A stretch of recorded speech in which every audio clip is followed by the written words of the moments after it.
Students, BA first year का आज का टॉपिक है हमारा वायुदाब पेटियां। वायुदाब पेटियां, सबसे पहले हम वायुदाब पेटियों में वायुदाब का अर्थ समझेंगे कि वायुदाब कहते किसे।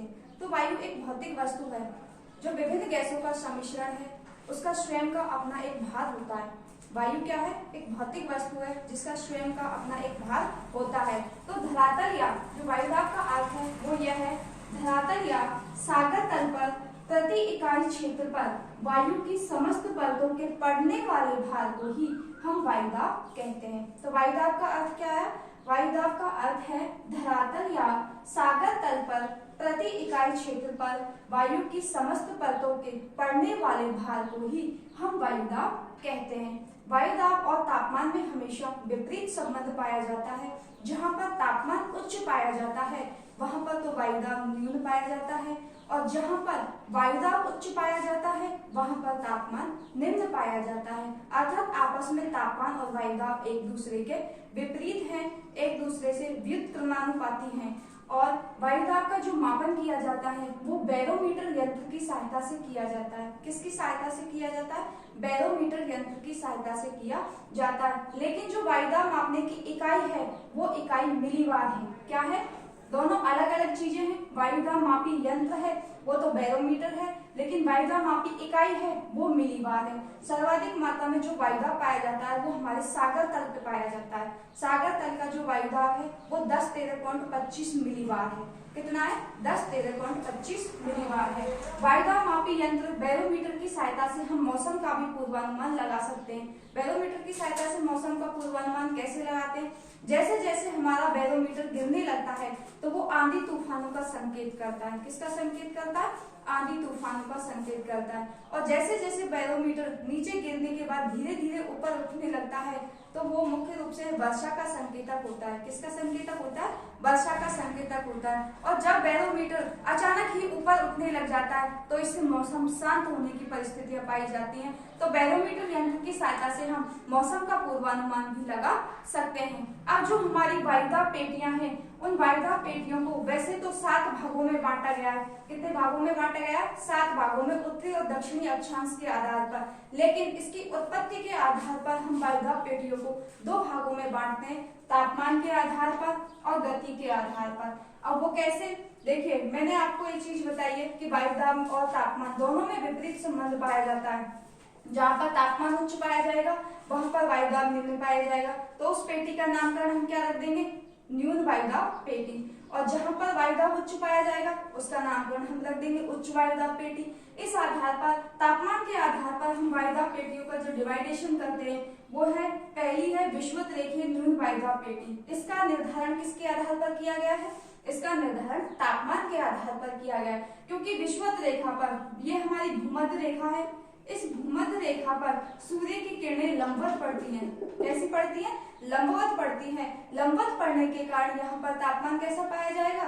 उच्च पाया जाएगा। और तापमान उच्च पाया जाता है तो वायुदाब कैसा होगा? न्यून होगा। क्योंकि वायुदाब और तापमान में कैसा संबंध पाया जाता है? विपरीत संबंध पाया जाता है। इसलिए इस पेटी का नाम क्या हो गया?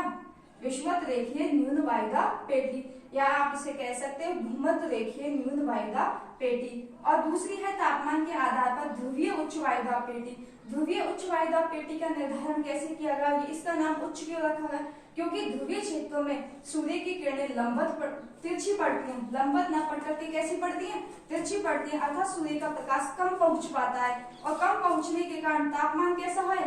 न्यून तापमान है। तापमान कैसा है? न्यून। तो वायुदाब कैसा होगा? उच्च होगा। इसीलिए इस पेटी का नामकरण क्या रख दिया? ध्रुवीय उच्च वायुदाब पेटी। जबकि इन दोनों का तो हम नाम तापमान के आधार पर रख सकते हैं, अर्थात ध्रुवीय उच्च वायुदाब पेटी और विषुवत रेखीय उच्च वायुदाब पेटी। इन दोनों तो कैसी पेटी है? तापजन्य। दोनों कैसी है? तापजन्य पेटी है। इनका निर्धारण तापमान के आधार पर किया गया है। भूमध्य रेखीय न्यून वायुदाब पेटी पर तापमान उच्च पाया जाता है, इसलिए वायुदाब कैसा हो गया? न्यून हो गया। जबकि ध्रुवीय क्षेत्रों में तापमान न्यून पाया जाता है, इसलिए यहाँ पर वायुदाब कैसा हो गया? यहाँ पर वायुदाब उच्च हो गया। इसीलिए इन दोनों पेटियों का निर्धारण हम विषुवत रेखीय और ध्रुवीय उच्च वायुदाब पेटी का निर्धारण तापमान के आधार पर करते हैं।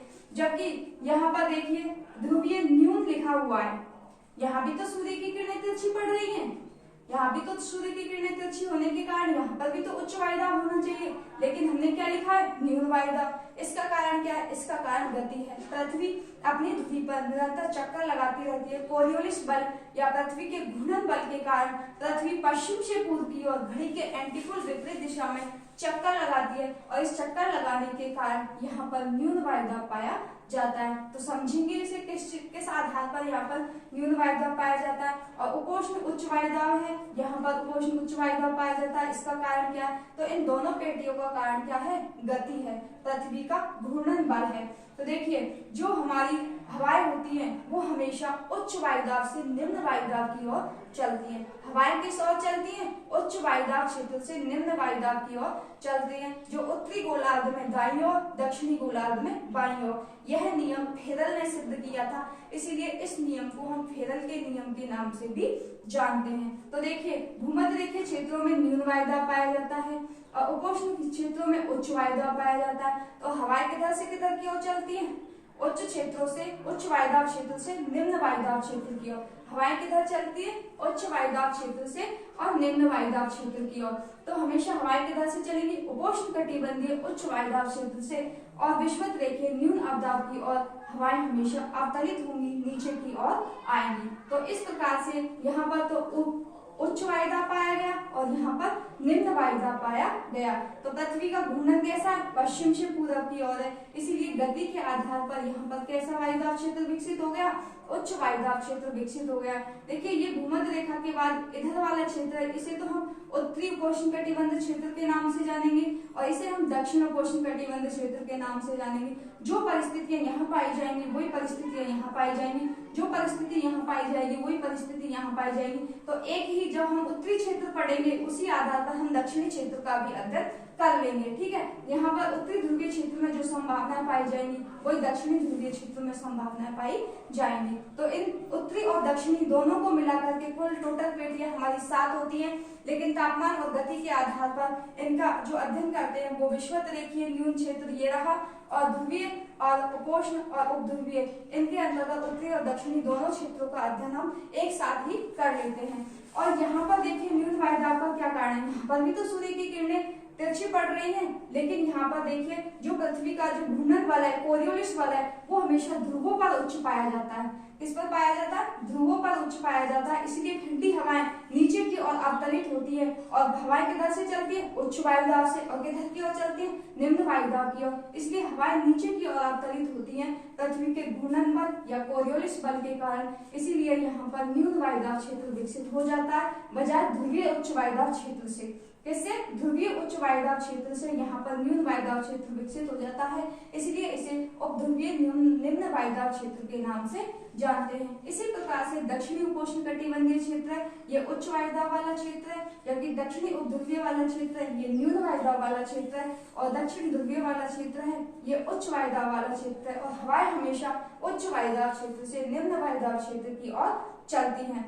जो हमारा भूमध्य रेखीय या विषुवत रेखीय न्यून वायुदाब पेटी है, इसे हम अन्य दूसरे नाम से भी जानते हैं, डोलड्रम पेटी या शांत पेटी। इसमें जो मौसम संबंधी घटनाएं बिल्कुल शांत रहती हैं, यहाँ पर हवाएं शांत रहती हैं, इसीलिए इस पेटी को हम डोलड्रम पेटी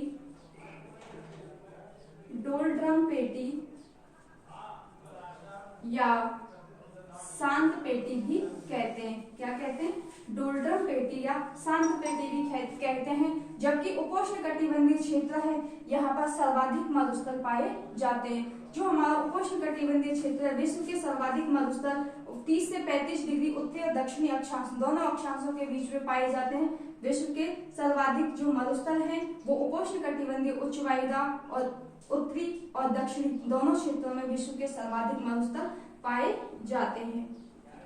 सर्वाधिक मरुस्थल, इसे अश्व अक्षांश के नाम से भी जाना जाता है। क्या कहते हैं इसे, अश्व अक्षांश। 30 से 35 डिग्री को अश्व अक्षांश के नाम से भी जाना जाता है। और जो हमारा इसके बाद में उपध्रुवीय क्षेत्र और ध्रुवीय क्षेत्र, ध्रुवीय क्षेत्र का निर्धारण तापमान के आधार पर किया गया है, उपध्रुवीय क्षेत्र का निर्धारण गति के आधार पर किया गया है। तो ये दोनों पेटी कैसी पेटी हो गई, गतिजन्य पेटी। दोनों पेटियां कैसी हो गई, गतिजन्य पेटियां। और इन पेटियों की खोज अलग अलग विद्वानों ने की थी। जो हमारी भूमध्य रेखीय या विषुवत रेखीय जो न्यून वायदा पेटी है, इस पेटी की खोज हेडली नामक महोदय ने की थी, इसीलिए इसे हेडली कोशिका के नाम से भी जाना जाता है।